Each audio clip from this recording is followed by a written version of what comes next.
সম্মানিত কৃষক ও কৃষানী ভাই ও বোনেরা, আসসালামু আলাইকুম। পেঁপের গাছ কেন হলুদ হয়ে যায় এবং কি কারণে হলুদ হয়ে যায়, অনেক চাষি ভাইরা জানতে চেয়েছিল।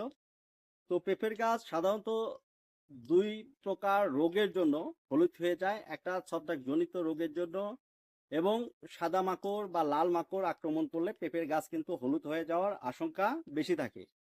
তো আমাদের ব্যবহার করতে হবে ছত্রাকজনিত রোগের জন্য অটো ক্রপ কেয়ারের অটোস্টিন অথবা ম্যাকডোনাল্ড কোম্পানির নোইন প্রতি লিটার পানিতে 2 গ্রাম, এবং সাদা মাকড় ও লাল মাকড় নিয়ন্ত্রণ করার জন্য আমাদের ব্যবহার করতে হবে বায়ার কোম্পানির কনফিডার অথবা অটো ক্রপ কেয়ারের ইমেটাপ।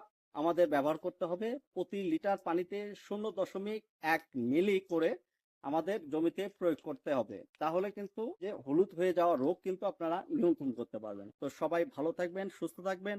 আসসালামু আলাইকুম।